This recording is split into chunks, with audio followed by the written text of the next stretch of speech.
पर्वतराज के घर में मैना के घरों में जन्म लिया तो पार्थी नाम पड़ा। तो विष्णुकुमार राजा हिमांचल के इष्ट देव थे। यज्ञ विध्वंस इसलिए हो गया था वहाँ पे हरिद्वार कनखल में, क्योंकि वहाँ पे दक्षराज यज्ञ का आयोजन किया। तो सभी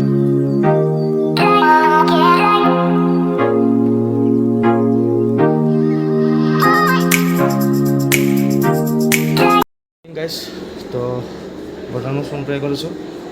বাৰু আপোনালোকক এটা কথা সুধোঁ, কেতিয়াবা ভাবিছেনে যে শিৱ আৰু পাৰ্বতীৰ বিয়া ক'ত হৈছিল? তো বলক আজি যাম শিৱ আৰু পাৰ্বতীৰ বিয়া হোৱা সেই ঠাইখনলৈকে, সেই মন্দিৰটোলৈ। তো বলক বেছি দেৰি নকৰোঁ, আজিৰ ভিডিঅ'টো আমি আৰম্ভ কৰোঁ। Hi hello' everyone and welcome back to my YouTube channel. কিবা এটা খাই লওঁ, খাই লৈ কিনে আমি ত্ৰিয়োগী নাৰায়ণ মন্দিৰলৈকে যাম, য'ত শিৱ আৰু পাৰ্বতীৰ বিয়া হৈছিল ত্ৰিয়োগী নাৰায়ণত। কিবা এটা সঁচাকৈ কিবা এটা খাই লওঁ, খাই কিনে আমি যাত্ৰা আৰম্ভ কৰোঁ। বেগটো ব্লক ৰুমত থৈ দিলোঁ, থৈ কিনে এতিয়া যাম ত্ৰিয়োগী নাৰায়ণলৈকে। গাড়ী ইয়াত এনেকৈ ৰখি আছে, চাওক এইবিলাক গাড়ী হয়, গাড়ী এনেকৈ ৰখি আছে। তো যাওঁ, উঠি কিনে আপোনালোকক দেখাই আছোঁ। আপোনালোকক এটা বস্তু দেখুওৱা নাছিলোঁ মই, যদি আহে কেতিয়াবা প্ৰাইভেট গাড়ী লগাই কিবা লয়, এইবিলাক চব পাৰ্কিং হয়, পাৰ্কিঙৰ ভাল সুবিধা আছে। ইয়াতে আহি আপোনালোকে গাড়ী হওক, যি হওক, বাইক হওক, পাৰ্কিং কৰিব পাৰে। আৰু এনেকৈ আমাৰ যাত্ৰা আৰম্ভ হ'ল ত্ৰিয়োগী নাৰায়ণলৈকে। চাওক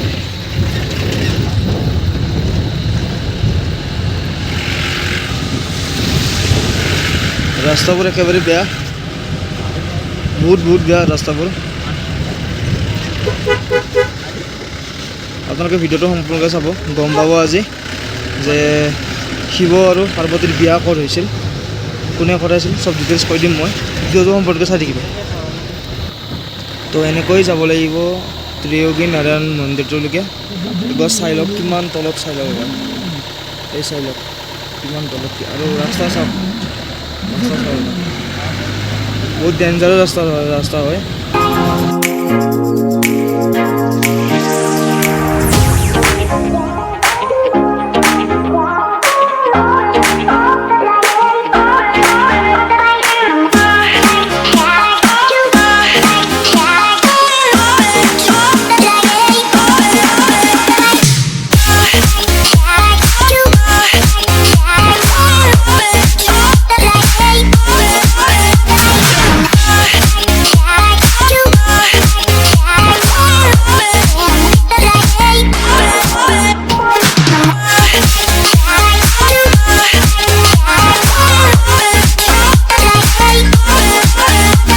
নহয় কিন্তু এই ৰাস্তাত গাড়ী চলোৱা সঁচাকৈ ড্ৰাইভাৰক চেলিউট। এতিয়া পাই গ'লোঁ ত্ৰিয়োগী নাৰায়ণ। বহুত দূৰ যাত্ৰা কৰিলোঁ, কৰি কিনে পালোঁ। সঁচাই পাহাৰৰ মাজত অদ্ভুত। তো এইখনে হ'ল ত্ৰিয়োগী নাৰায়ণৰ মেইন গেট। আমি গাড়ীৰ পৰা নামিলোঁ, নামি কিনে এতিয়া ভিতৰলৈ গৈ আছোঁ। আৰু ইয়াৰ চাইডে পাই যাব আপোনালোকে পূজাৰ থালি, প্ৰসাদবোৰ। এনেকৈ এই প্ৰসাদবোৰ আপোনালোকে ভিতৰত নিব পাৰিব। প্ৰসাদ লৈ ল'লোঁ এতিয়া, চাওক এইটো হ'ল ত্ৰিয়োগী নাৰায়ণৰ প্ৰসাদ আছে, থালি হয় এইটো আচলতে সেৱাৰ কাৰণে। তো আমি যাম এতিয়া এনেকৈ, চাওক মানুহ চাওক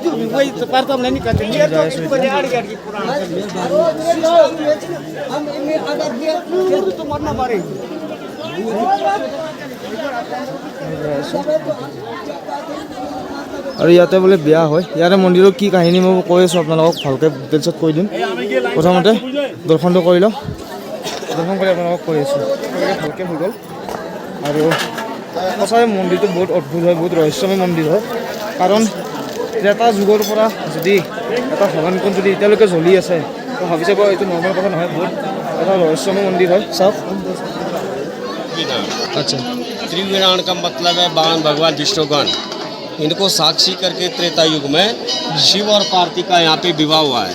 अच्छा, आपने सुना या देखा होगा कि हरिद्वार के पास कनखल है, वहाँ पे दक्षराज ने यज्ञ का आयोजन किया है। तो सभी देवताओं को यज्ञ में बुलाया गया, लेकिन शंकर भगवान का अपमान किया था, तो वहाँ सती हो गई थी। दोबारा पर्वतराज के घर में मैना के घरों में जन्म लिया तो पार्थी नाम पड़ा। तो विष्णुकुमार राजा हिमांचल के इष्ट देव थे। यज्ञ विध्वंस इसलिए हो गया था वहाँ पे हरिद्वार कनखल में, क्योंकि वहाँ पे दक्षराज यज्ञ का आयोजन किया तो सभी देवताओं को यज्ञ में बुलाया गया, लेकिन शंकर भगवान का अपमान किया था तो वहाँ सती हो गई थी। क्योंकि उन्होंने कहा ये यज्ञ में आएंगे, ये भस्म रमाते, बागंबर पहनते, भांग धतूरा पीते, इनका यज्ञ में आना अति शोभा नहीं देगा। तो सती माता ने देखा इनको नहीं बुलाएगा तो वो सती हो गई थी। दोबारा पर्वतराज हिमाचल की राजधानी पर्वतराज हिमालय के घर में मैना के घर में जन्म लिया तो तब पार्थिव नाम पड़ा। तो ये भगवान विष्णु भगवान है 52 अवतार में, यहाँ पे त्रिजुगीनारायण 52 रूप में है, जिन्होंने राजा बलि को पाताल लोक कराया जाता वही रूप में भगवान विष्णु भगवान है। इनको साक्षी करके फिर त्रेता युग में शिव और पार्थिव का यहाँ पे विवाह हुआ है। ये भगवान के इष्ट देवते राजा हिमालय के ये 52 भगवान विष्णु भगवान का मंदिर है। इनके साथ नारायण, लक्ष्मी, सरस्वती, कुबेर, क्षेत्रपाल, बद्रीनाथ जी, रामचंद्र जी, आदिगुरु शंकराचार्य जी, सत्यनारायण का मूर्ति, शिव पार्थिव का सौभाग्य बरबतु रूप में जोड़ा मूर्ति है। और अखंड दीपक है, सत्यनारायण का मूर्ति, शिव पार्थिव का जोड़ा सहित मूर्ति है भगवान का, दूर से दर्शन होते हैं। और इनको साक्षी करके त्रेता युग में शिव और पार्थिव का यहाँ पे विवाह हुआ है। तो यहाँ पे अग्निकुंड जलता, 3 युग से अखंड ज्योत जलता है अग्निकुंड, उसमें शंकर और पार्थिव ने भगवान को साक्षी करके फेरा लिया है। तो यहाँ पे 4 कुंड है, ब्रह्म कुंड और रुद्र कुंड स्नान का है, यात्री लोग इसमें स्नान करते हाथ पैर धोते हैं। विष्णु कुंड आचमन का है और सरस्वती कुंड में पीतर आदि तर्पण होते हैं। जल भगवान का अंदर ही से था, जो जल कुंड में आ रहा है अंदर ही भगवान की कमलनाथ से चरणोपादका से ये जल आता है। विष्णु भगवान का मंदिर है, शिव पार्थिव का यहाँ पे त्रेता युग में शिव पार्थिव का शादी हुआ है। और केदारनाथ से 1 युग प्राचीन मंदिर है, त्रेता युग का मंदिर है। और केदारनाथ द्वापर का, ये त्रेता का है। और ये 12 मास खुला रहता है, चाहे बर्फ़ गिरे चाहे सर्दी हो, 5-6 फुट बर्फ़ गिरता है यहाँ पे। और ये 12 महीना इसमें हवन होता है धूनी में, और भगवान का डेली पूजा होता है यहाँ पे, भोग पूजा हमेशा लगता है यहाँ पे। पूरा मंदिर जल में, विष्णु भगवान क्षीर सागर में, बाहर पंचनाम देवता गणेश, अन्नपूर्णा, शनेश्वर महादेव, बजरंगबली, अर्धनारीश्वर जी, बाहर में कन्या का बेदी है और अंदर में अखंड धुनी है फेरा का।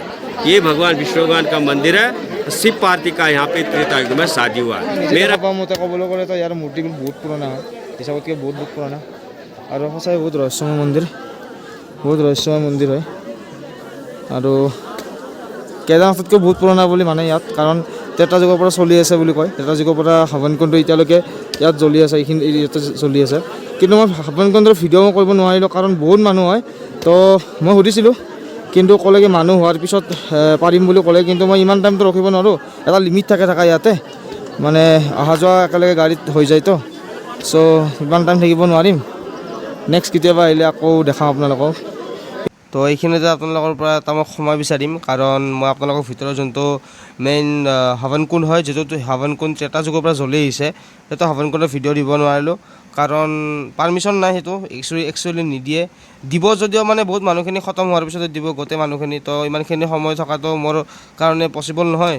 চ' আপোনালোকে আহিব, কেতিয়াবা আহিলে আপোনালোকে নিশ্চয় চাব পাৰিব, দৰ্শন কৰিব পাৰিব।